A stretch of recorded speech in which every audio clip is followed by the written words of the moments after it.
اعوذ باللہ من الشیطان الرجیم۔ میں پناہ مانگتا ہوں اللہ کی شیطان مردود سے۔ بسم اللہ الرحمن الرحیم۔ اللہ کے نام سے شروع جو نہایت مہربان رحم والا۔ لن يستنكف المسيح أن يكون عبدا لله ولا الملائكة المقربون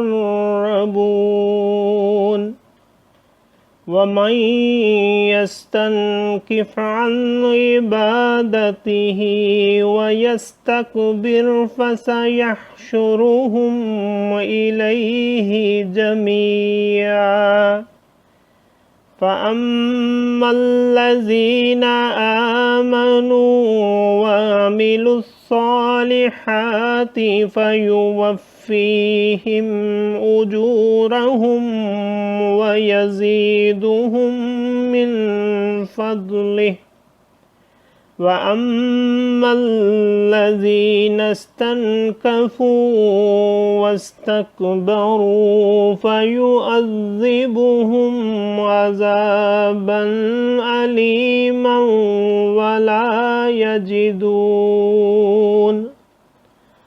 ولا يجدون لهم من دون الله وليا ولا نصيرا۔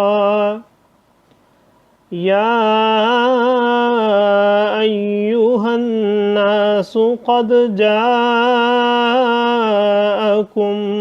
برهان من ربكم وأنزلنا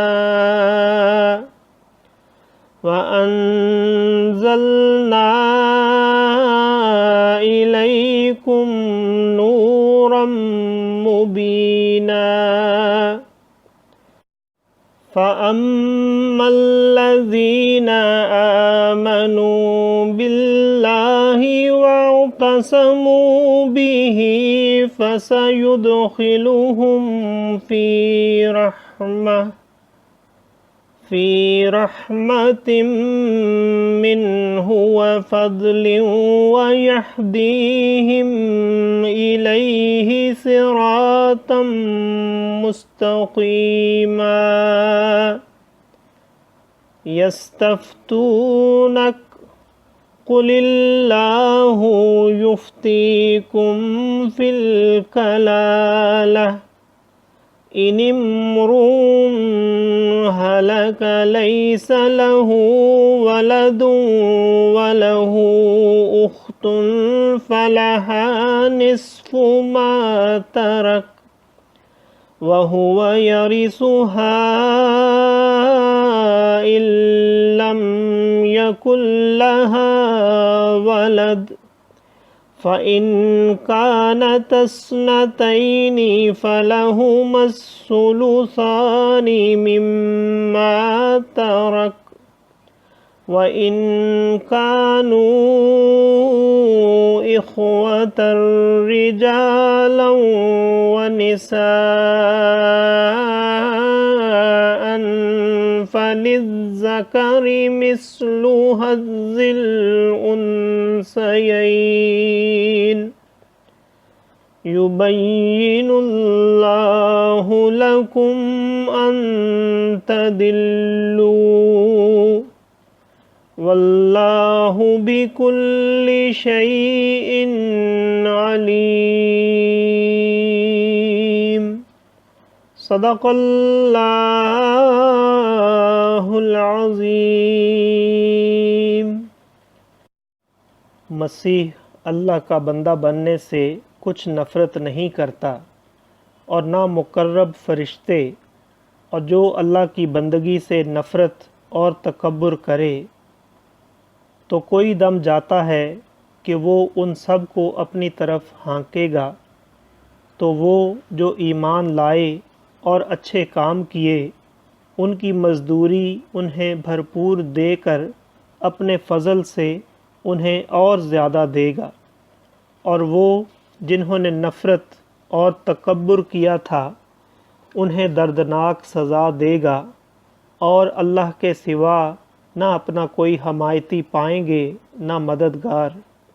اے لوگو، بے شک تمہارے پاس اللہ کی طرف سے واضح دلیل آئی، اور ہم نے تمہاری طرف روشن نور اتارا، تو وہ جو اللہ پر ایمان لائے اور اس کی رسی مضبوط تھامی، تو عنقریب اللہ انہیں اپنی رحمت اور اپنے فضل میں داخل کرے گا، اور انہیں اپنی طرف سیدھی راہ دکھائے گا۔ اے محبوب صلی اللہ تعالیٰ علیہ وآلہ وسلم، تم سے فتویٰ پوچھتے ہیں، تم فرما دو کہ اللہ تمہیں کلالہ میں فتویٰ دیتا ہے۔ اگر کسی مرد کا انتقال ہو جو بے اولاد ہے، اور اس کی ایک بہن ہو، تو ترکہ میں اس کی بہن کا آدھا ہے، اور مرد اپنی بہن کا وارث ہوگا اگر بہن کی اولاد نہ ہو۔ پھر اگر دو بہنیں ہوں، ترکہ میں ان کا 2/3، اور اگر بھائی بہن ہوں، مرد بھی اور عورتیں بھی، تو مرد کا حصہ 2 عورتوں کے برابر۔ اللہ تمہارے لیے صاف بیان فرماتا ہے کہ کہیں بہک نہ جاؤ، اور اللہ ہر چیز جانتا ہے۔ صدق اللہ العظیم۔ معزز سامعین اور حاضرین، آج ہم نے سورہ نساء کی آیت نمبر 172 سے آیت نمبر 176 تک کی تلاوت کی اور ترجمہ پیش کیا۔ اللہ تعالیٰ قبول و منظور فرمائے۔ اور معزز سامعین اور حاضرین، یہاں پر سورہ نساء بما ترجمہ مکمل ہو گئی ہے۔ اللہ تعالیٰ ہمارا پڑھنا اور آپ سب کا سننا اپنی بارگاہ عالیہ میں قبول و منظور فرمائے۔ اللہ تعالیٰ ہمیں قرآن پاک کو پڑھنے، سننے، سمجھنے اور اس کے احکامات اور تعلیمات پر عمل کی توفیق عطا فرمائے۔ دوران تلاوت اور ترجمہ اگر کوئی غلطی رہ گئی ہو تو اللہ تعالیٰ ہمیں معاف فرمائے۔ آمین۔ جزاک اللہ۔